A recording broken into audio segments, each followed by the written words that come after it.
Okay, so let me just write about the National Renewal Fund, very important. So yes, National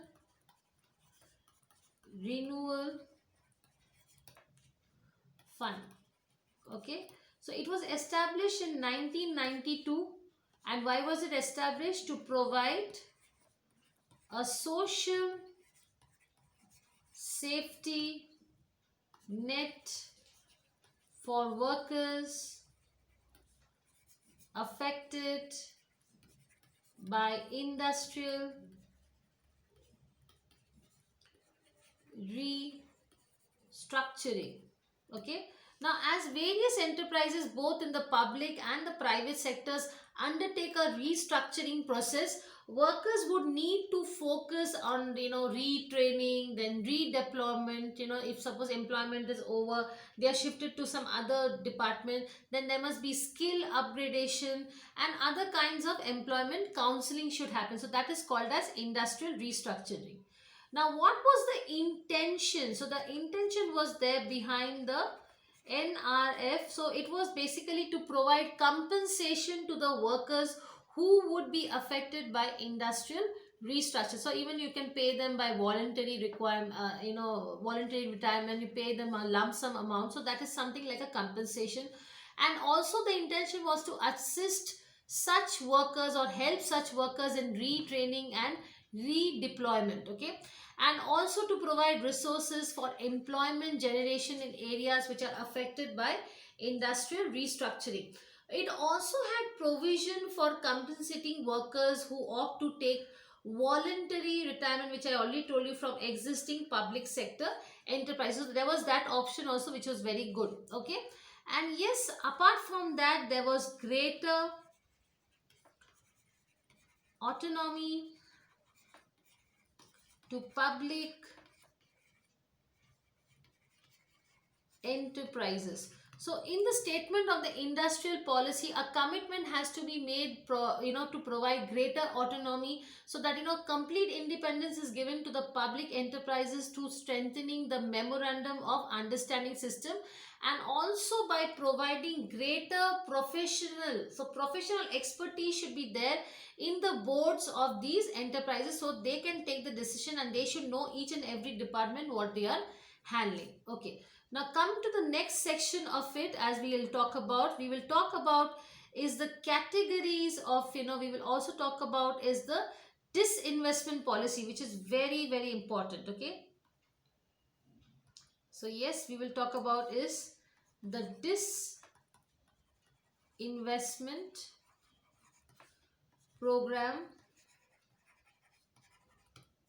in India. Okay, so disinvestment means what? So it means disinvestment of the shares or equity of the public sector enterprises. Okay, now the government of India has decided to withdraw from the industrial sector, and in accordance with this decision, it has decided to privatize the public sector enterprises in a gradual and a phase manner. Now, this is a very important approach because it's a gradual process and it is in a phase manner. Now, the approach which is adopted by the government in this regard is to bring down its equity shares in all the non-strategic public sector enterprises to 20% or lower. So, it has to bring down its equity shares to 20% or maybe lower than that. Now, for the purpose of privatization, the government has adopted the route of, as I said, disinvestment. Now, what is disinvestment? Now, it means which involves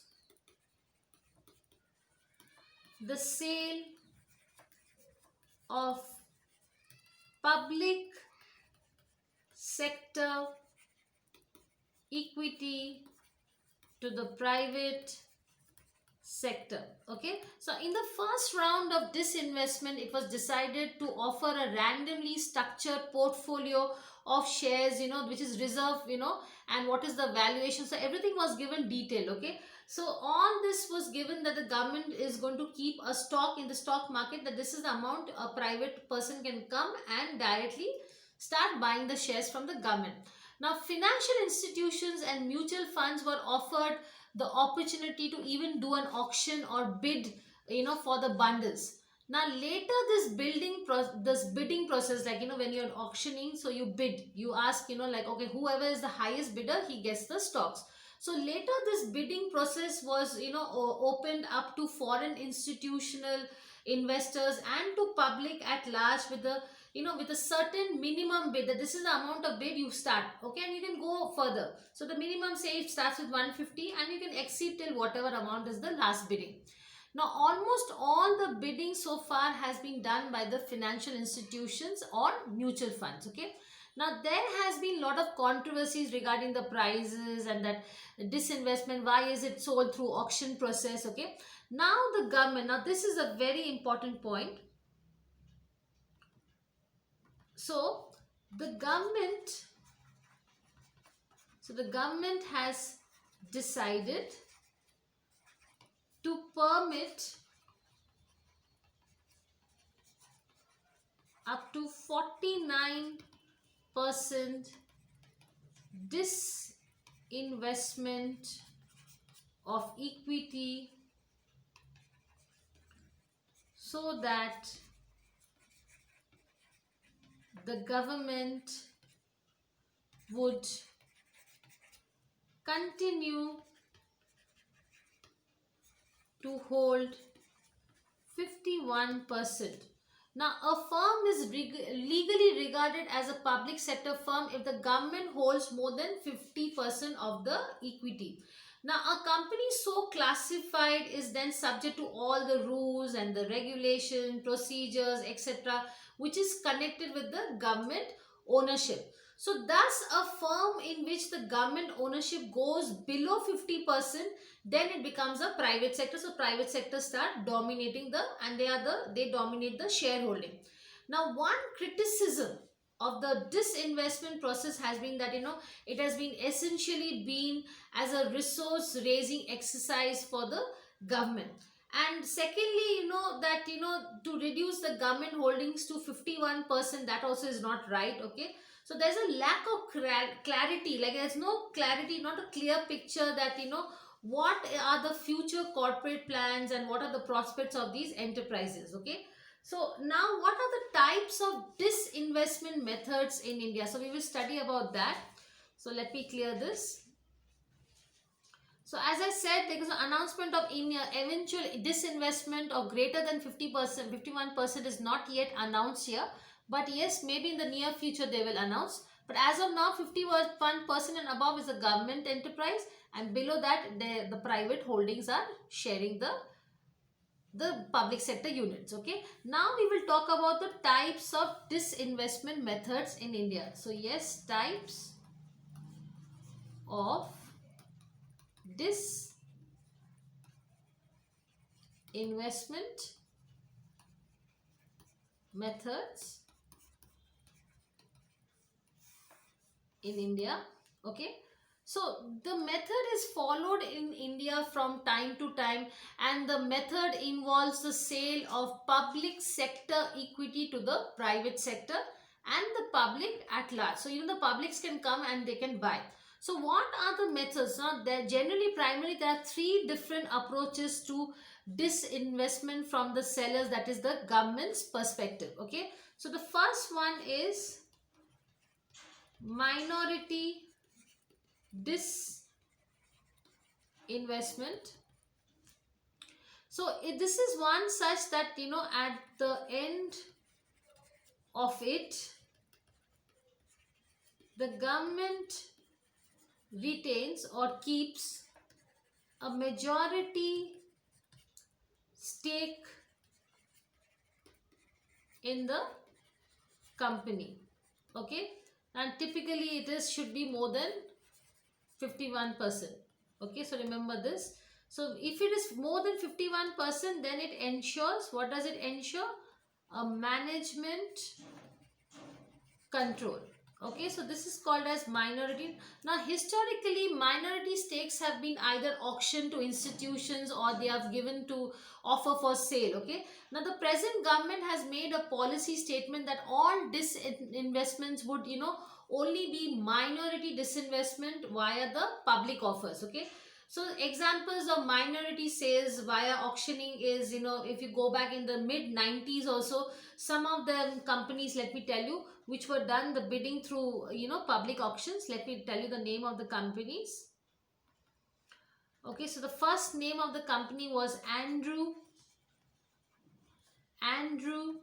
Yule and Company Limited, CMC Limited, etc.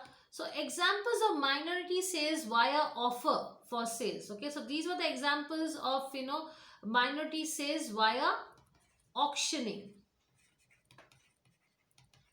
Okay, now we will talk about via sales, or maybe, minority sales via offer for sale. So these are the recent issues. The companies were directly offered for sale, so there was no auctioning, directly let's buy it. Okay, so which was the company? Power Grid Corporation of India Limited, Rural Electrification Corporation Limited, NTPC National Textile Limited, NHPC Limited, etc. Okay, so this is coming under minority disinvestment. Let's talk about the next one. The next one is majority disinvestment. Okay, so it is one in which the government post disinvestment, retains a minority stake in the company. Okay, and what does it do? So it keeps the minority and it sells off the majority. Okay, so it's the opposite. So it sells off a majority stake. Okay, and this is also called as strategic disinvestment. Okay, so historically a majority disinvestments has been typically made to strategic partners, and now these partners can be themselves, as privators. So I'll give you examples of companies which have done majority disinvestment, that is BRPL to IOC, MRL to IOC, then KRL to BPCL. Okay, and alternative, there can be also private entities who can come and buy. So there can be public sector, big public sector companies also can buy these small sector companies which are sick industries, or there can be some other private entities also who can come and approach for to buy the public sector. So which were the private sectors? Let us see under the majority disinvestment. So let me continue writing. So yes, the sale of modern foods to Hindustan Lever, then Balco, okay, to Sterlite is a private company, CMC to TCS, that is Tata Consultancy Services, etc. So again, like in the case of minority disinvestment, the stake can also be offloaded by way of an offer for sale separately or in conjunction with a strategic partner. And the next one is, the third kind is called as complete privatization. Okay, so that means 100% majority is given, the control is passed on to the buyer. Now example of this is the 18, let me give an example, 18 hotel properties of ITDC and 3 hotel properties of HCI. So it has completely been sold to the buyer. Okay, so disinvestment and privatization are often loosely used interchangeably. Okay, so there is, however, a vital difference between the two. So disinvestment may result in privatization. Okay, so when the government retains 26% of the shares carrying the voting powers while selling the remaining to the strategic buyer, it would have disinvested, but would not have been privatized. Still the government is interfering. Okay, because it has, don't forget, it has 26% and it still can have vital decisions for which generally a special resolution has to be passed, and you have to take the permission of the government. And so because the government, that special resolution has to have three-fourth of the majority which is required. So if there is a three-fourth of majority, then only the special resolution can be passed. Okay, now the way ahead, that what are the objectives of public sector enterprises of disinvestment and restructuring? How can the government think about in the coming years? So let us see this. Okay, so what is the objectives of PSUs by disinvestment and restructuring? So first is, it should have a faster industrial growth, and that is why disinvestment and restructuring is happening. There must be improvement in productivity. Okay, there must be deepening of Indian technological productivity. Okay, so then there must also be a development. So development of the Indian corporate sector. Let me just clear this. Yes, what about the fifth point? Then there must be further development of the Indian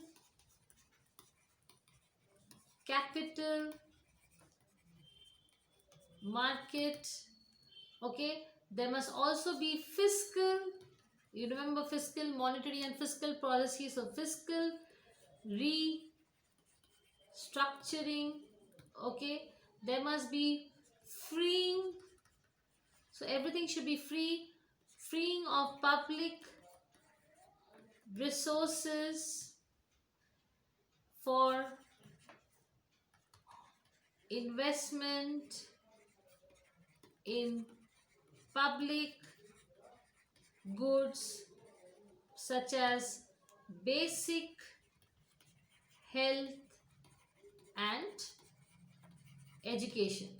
So this means, that these objectives should involve constraints such as injecting all these things into the public sector units. Okay, so now we will come to the next section that is very, very important. We will talk about is the categories of public sectors. So yes, my guess is right. Absolutely, your guess is right. In fact, that is the Maharatnas. We will talk about the Navratnas and the Mini Ratnas, which is a very important question for your especially for your UPSC examinations for IAS preparation. So let us study about this, and in general also you need to study. If you are a student of Indian economy, how can you just forget about the Maharatnas and the Navratnas and the Mini Ratnas? Okay, so yes, we will start about that.